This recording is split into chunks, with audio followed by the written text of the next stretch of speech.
राधे राधे गोविंदा, भजो राधे राधे गोविंदा, राधे राधे गोविंदा,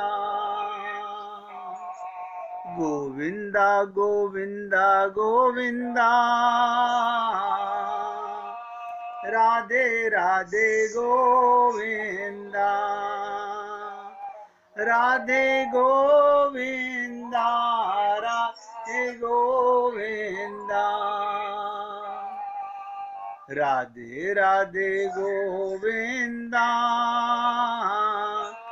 राधे राधे गोविंदा, राधे गोविंदा, राधे गोविंदा, भजो राधे राधे गोविंदा, राधे राधे गोविंदा।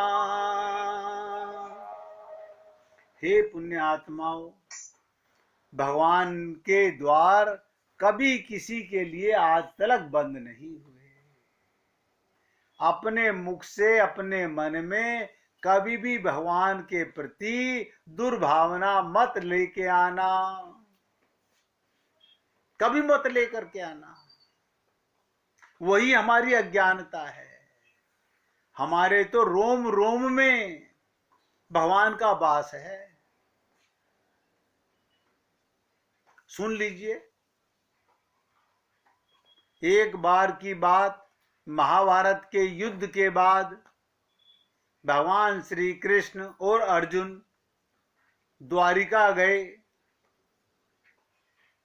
इस बार रथ अर्जुन चलाकर ले गए। इस बार रथ अर्जुन चलाकर ले गए। द्वारिका पहुंचकर अर्जुन बहुत थक गए, इसलिए विश्राम करने के लिए अतिथि भवन चले गए। शाम के समय रुक्मिणी जी ने कृष्ण को भोजन परोसा तो भगवान बोले, घर में अतिथि आए हुए हैं, हम उनके बिना भोजन कैसे कर लें। रुक्मिणी जी ने कहा, भगवान आप आरंभ कीजिए, मैं अर्जुन को बुला लाती हूं। जैसे ही रुक्मिणी जी वहां पहुंची तो उन्होंने देखा अर्जुन सोए हुए हैं और उनके रोम रोम से कृष्ण नाम की ध्वनि निकल रही है। सोचने लगी ये जगाना तो भूल गई और मंद मंद स्वर में ताली बजाने लगी। अब कहीं कृष्ण नाम का जाप हो रहा हो तो आपका मन भी करेगा। इधर नारद जी ने कृष्ण से कहा, भगवान भोग ठंडा हो रहा है। भगवान बोले, अतिथि के बिना हम नहीं करेंगे। नारद जी बोले, मैं बुलाकर लाता हूं। देखिएगा, नारद जी ने वहां का नजारा देखा, ये भी जगाना भूल गए। रुक्मिणी तो ताली बजा रही थी, नारद जी ने वीणा बजाना शुरू कर दिया कृष्ण नाम पर। सत्यभामा जी बोली, प्रभु भोग ठंडा हो गया, आप खाते क्यों नहीं, लेते पाते क्यों नहीं। भगवान बोले, हम अतिथि के बिना नहीं कर सकते। सत्यभामा जी बोली, मैं बुलाकर लाती हूं। वे भी पहुंची। इन्होंने देखा अर्जुन तो सोए हुए हैं और उनका रोम रोम भगवान के नाम का कीर्तन कर रहा है, यानी हर सांस में हो सुमिरन तेरा। और रुक्मिणी जी ताली बजा रही हैं, नारद जी वीणा बजा रहे हैं, ये भी जगाना भूल गई। और इन्होंने सत्यभामा जी ने वहां नाचना शुरू कर दिया। इधर भगवान बोले, सब बोल के जाते हैं भोग ठंडा हो रहा है, हमारी चिंता किसी को नहीं है, चलकर मैं ही देखता हूं वहां ऐसा क्या हो रहा है जो हमको ही भूल गए। प्रभु ने वहां जाकर के देखा तो वहां तो स्वर लहरी चल रही है। अर्जुन सोते सोते कीर्तन कर रहे हैं, रुक्मणी जी ताली बजा रही हैं, नारद जी वीणा बजा रहे हैं और सत्यभामा नृत्य कर रही है। ये देखकर भगवान के नेत्र सजल हो गए। अब प्रभु ने अर्जुन के चरण दबाना शुरू कर दिया। देखिएगा, भगवान ने अर्जुन के चरण दबाने शुरू कर दिए। जैसे ही प्रभु के नेत्रों से प्रेमाश्रु बहने लगे और भगवान के नेत्रों से आंसू अर्जुन के चरणों पर पड़ी, अर्जुन छटपटा के उठे और बोले, प्रभु ये क्या कर रहे हो? भगवान बोले, अर्जुन तुमने मुझे रोम रोम में बसा रखा है, इसीलिए तो तुम मुझे सबसे ज्यादा प्रिय हो। कृष्ण ने अर्जुन को गले लगा लिया। आप सोचिए, अब इन लीलाओं के अंदर आप केवल लीला सुने तो मजा नहीं आएगा। आप कहिए, प्रभु मैं भी एक बार जगा के लाता हूं, मैं दास हूं, सेवक हूं आपका, मैं भी जगा के लाता हूं, और आप भी कोई वहां पर पात्र बनिए भगवान की लीलाओं में। मैं आपको ये निवेदन कर रहा हूं, केवल लीलाएं सुननी नहीं, हमें वहां पात्र बनना है। तब देखो आनंद किसे कहते हैं।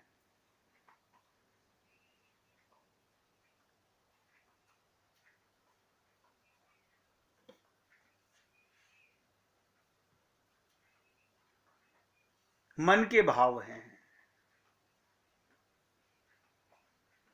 आपका मन संसार में शरीर से, इंद्रियों से सेवा करते रहो,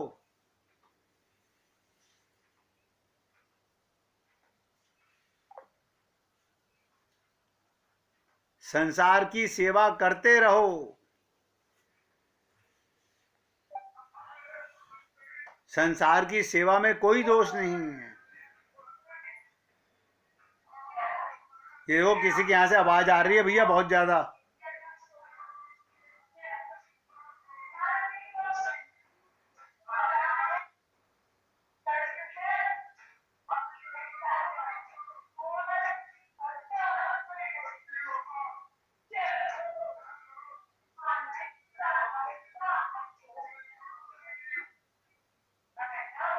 किसी के यहां से बहुत तेज आवाज आ रही है, कृपया अपना मोबाइल की आवाज बंद कर लीजिए।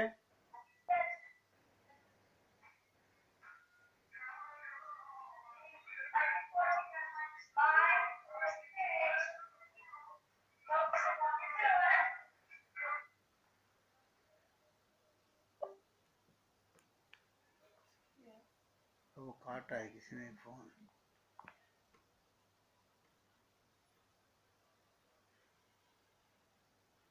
शर्वीना के यहाँ से नहीं, तृप्ता गोयल जी के यहाँ से थी।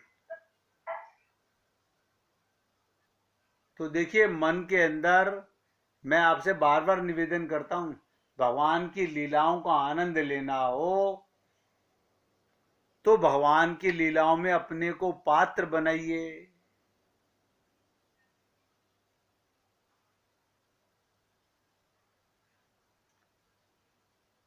आज मिसिज मेहरा का फोन आया, उनके मन में था कि गुरु पूर्णिमा है। देखिए अपना भाव है, उनके मन का भाव कि आज गुरु पूर्णिमा है। बोले हमने सोचा हम नमस्कार तो कर लें। अब ध्यान से सुनिएगा, इसी पर मेरे को ध्यान आ रहा था, सर्वश्रेष्ठ गुरु पूर्णिमा तिथि कौन सी है? सबसे बड़ी गुरु पूर्णिमा की तिथि कौन सी? जिस क्षण, एक एक शब्द ध्यान देना, जिस क्षण जीव को होश आ जाए। क्या होश आ जाए? जो उसके सदगुरु के द्वारा दिखाया जाता है, जिस आवरण में वो जी रहा है, वो अंधकार की ओर से जा रहा है। अंधकार जिसमें जीव आत्मा अनंत काल तक फंसी रहती है, और ये 84 लाख योनियों के चक्र चलता चला जाता है। अगर बुद्धि से नहीं पाया जाता उस परम तत्व को, उस शरीर से पाया जा सकता हो तो शरीर को छोड़कर ही क्यों जाना पड़ता? शरीर के साथ क्यों नहीं जाता कोई भी जीवात्मा? शरीर से परे होकर ही वो जाना जा सकता है। मैं आपसे बार बार निवेदन करता हूं कि आप परमात्मा के अंश हो, क्योंकि आप आत्मा हो। अगर शरीर से भगवान को जाना जा सकता होता तो शरीर भी साथ जाता। इस देह की इंपॉर्टेंस यही है, इस देह में हमारा विवेक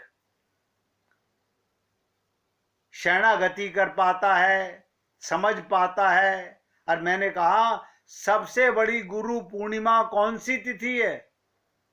वो साल में एक बार आने वाली नहीं, जिस पल तुम्हें ये होश आ जाए, जिस क्षण जीव को होश आ जाए, जो सदगुरु के द्वारा दिखाया जाता है, क्या होश आ जाए? अरे मैं आत्मा परमात्मा का अंश हूं। ये सबसे बड़ी गुरु पूर्णिमा है।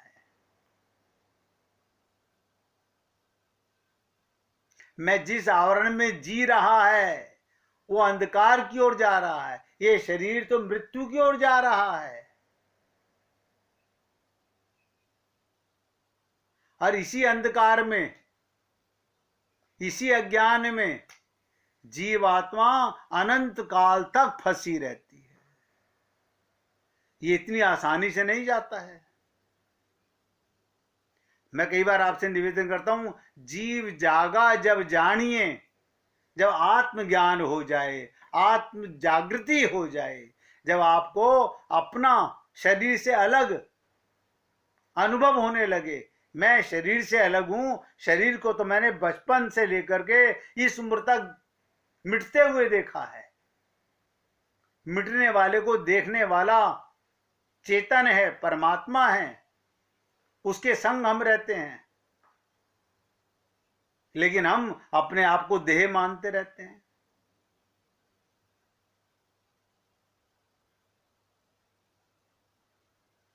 आप सोचिए, जब हम बुद्धि की शरणागति नहीं करेंगे तो परम तत्व को क्या समझेंगे? शरीर से तो कभी पाया ही नहीं जा सकता। शरीर से सब नोट करें, शरीर से परे होकर, अलग होकर, अपने को शरीर से अलग मानोगे तो परमात्मा के करीब मानोगे। अपने को शरीर के साथ मानोगे तो परमात्मा से दूर मानोगे अपने आप को। जबकि परमात्मा आपसे बाल भर की भी दूरी नहीं है।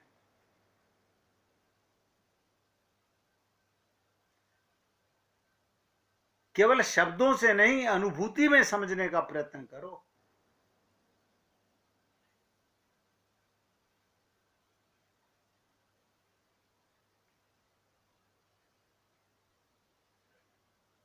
वास्तविक स्वरूप, अगर हमको आत्म स्वरूप का ज्ञान हो जाए, देखिएगा, जब आप शरीर से अलग हो तो धन से अलग हुए कि नहीं हुए? पुत्र से अलग हुए कि नहीं हुए? मित्र से अलग हुए कि नहीं हुए? स्त्री से, पति से अलग हुए कि नहीं हुए? विरक्त होना ही यही वास्तविक स्वरूप है अपना।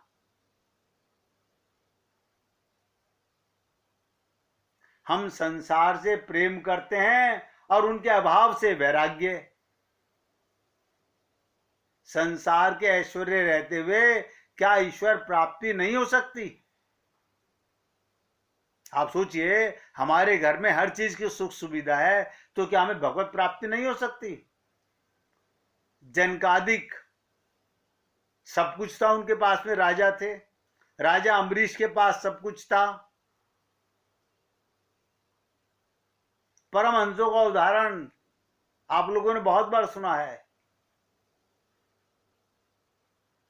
इसलिए हमें क्या करना है? साधना अवस्था में संसार के बहिरंग ऐश्वर्यों से बचना है, क्योंकि संसार के ऐश्वर्य बड़े बड़े साधकों को पाताल में ढकेल देते हैं। ये शरीर का और इंद्रियों का सुख हमें कुचक्र में फंसा देता है। लोग कहते हैं अरे छोड़ो, अब तो मजा आ रहा है, लेकिन ये नहीं सोच पाते कि इधर आंख बंद होगी, मजा तो खत्म हो जाएगा, किसी को ले जाते हुए देखा नहीं। मगर ये भ्रम, ये सपना, राजकुमार जी ने कहा ना, एक रात का सपना एक दिन का सपना। ये दिन का सपना नहीं मर रहा है हम लोगों का। रात का सपना तो सब बोल देते हैं अरे बहुत बेकार सपना देखा, और रात को वो अच्छा देखा हो तो अरे सब सपने तो सपने होते हैं। मैं रात को तो राजकुमार था सपने में, अब दिन में तो मैं नौकरी कर रहा हूं दफ्तर की, कहां राजकुमार। यानी रात के सपने को तो आप और हम सब लोग झूठा मान लेते हैं, लेकिन दिन की जो मौज मस्ती सुख सुविधाएं, इसे हम सपना नहीं मानते हैं। यह भी एक बुद्धि का भ्रम है। बल्कि ऐसा भी कह सकता हूं, आत्मज्ञान से हमें परे करने वाला ये बहुत बड़ा ज्ञान है। आप बार बार सोचें कि जो चीज मेरे साथ आई नहीं, मेरे साथ जाती नहीं, वो मेरी है कैसे? जो मेरे साथ आया नहीं, मेरे साथ जाएगा नहीं, वो मेरा कैसे? इस देह में आत्मज्ञान हुआ, सब में परमात्मा का ध्यान हुआ, ये साथ आता है, साथ रहता है, साथ जाता है।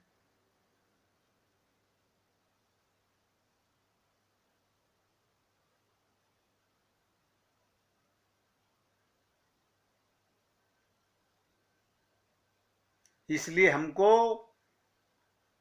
गुरु की कृपा से, संतों की कृपा से, ये साधना अवस्था है हमारी, इस देह में हरि मिलत है, संसार के बहिरंग ऐश्वर्यों से बचना पड़ेगा। क्योंकि संसार के ऐश्वर्य बड़े बड़े साधकों को, मैंने कहा ना, पाताल में ढकेल देते हैं। रामचरितमानस में आया है कि नहीं को अस जन्मा जग माही, प्रभुता पाई जाही मद नाही। संसार में ऐसा कोई पैदा नहीं होता कि अपनी बुद्धि से उसे सुख सुविधाएं मिल रही हो और उसे अहंकार ना पैदा हो। ये तो बड़े पुण्य भाग होते हैं, बहुत बड़ी नारायण की कृपा होती है, तब जाकर के आप और हम लोगों को बहुत सुख सुविधा होने के बाद भी इनसे अपनापन ना होना बहुत बड़ी कृपा है। वरना रामचरितमानस में चुपाई ना आती, नहीं को अस जन्मा जग माही, प्रभुता पाही जाही मद नाही। आज सबने हमसे अपने अपने मन की बात कही कि हम भगवान से क्या चाहते हैं। अशोक जी ने हमसे कुछ नहीं कहा।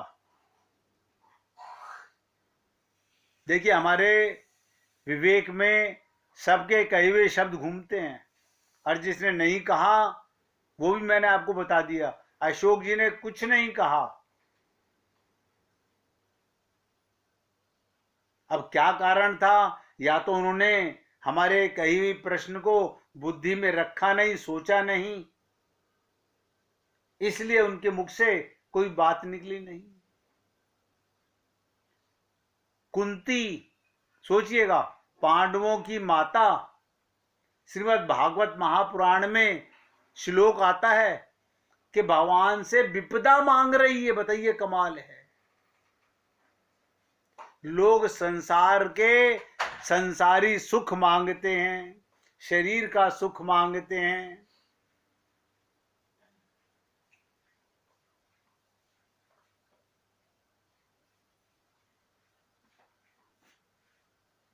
और कुंती क्या मांग रही है? मुझे सदा हे केशव, हे जगत गुरु, संसार के ऐश्वर्यों का अभाव यानी विपत्ति ही दीजिए।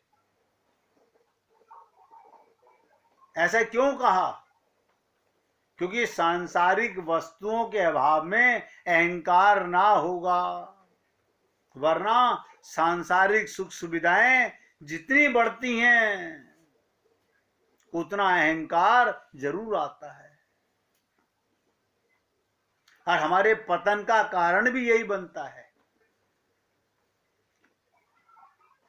देखिए, कल शरद पूर्णिमा है।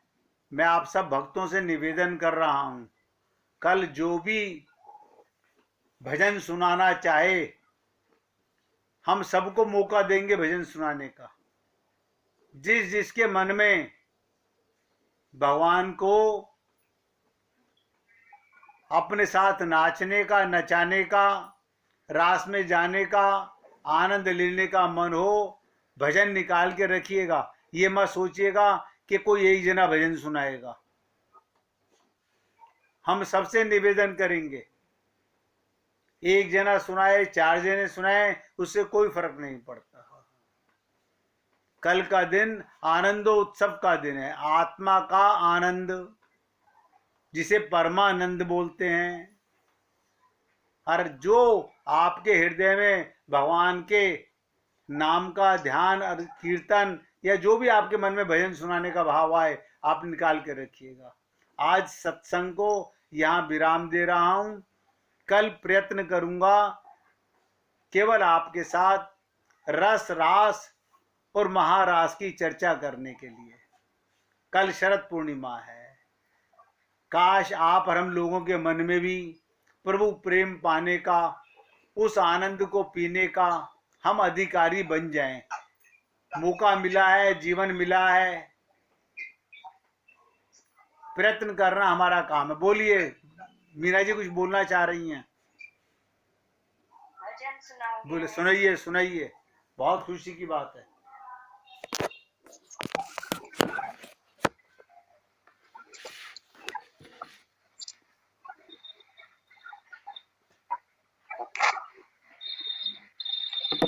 एक बार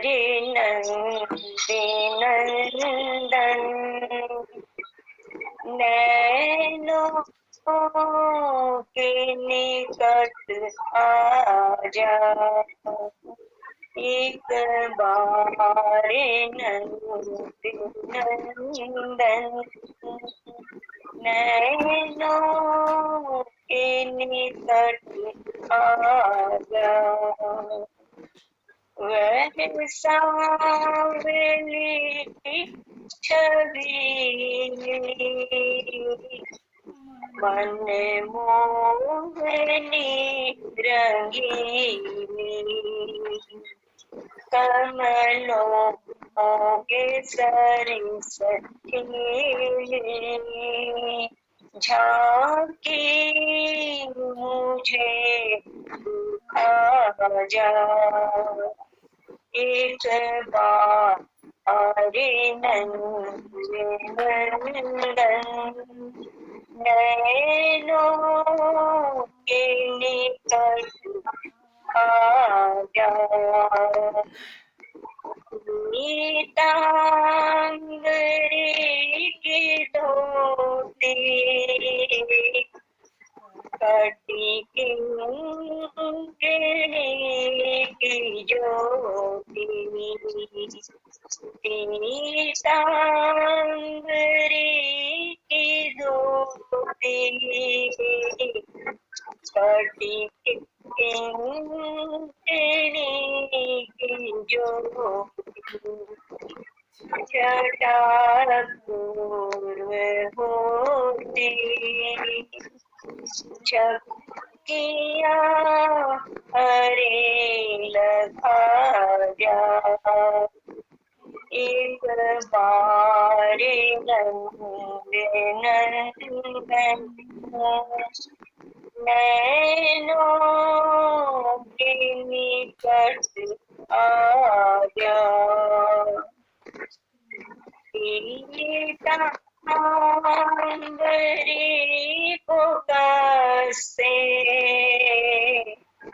यमुना कुंज रास्ते गीतांजलि पुकारते यमुना कुंज रास्ते हरि मंद मंद हंसते झकिया हरे लखा जा मुरली तनिक बजा जा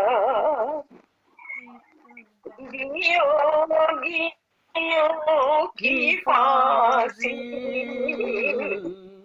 जो माधुरी है हंसी दिन दासी है उदासी हंसते से हंसा जा बारे नंदन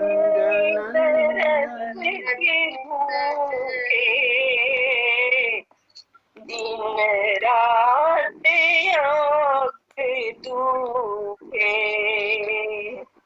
तुम्हारे तरस के भूखे दिन रात आँख दुखे आंसू कभी न सूखे इन्हें तो आज जुड़ा जा एक बार झटक आओ नैनों जाओ एक बार झटक आओ नैनों में अटक जाओ मोहनी छटा दिखा करे इस चेत को डुबा जा एक बार नंदन नैनों के निकट आ जा सिया राम नाम दासी तब दरस की है प्यासी मरती है ये उदासी मरती है ये उदासी प्रभु आए घर दिखा जा एक बार नंदन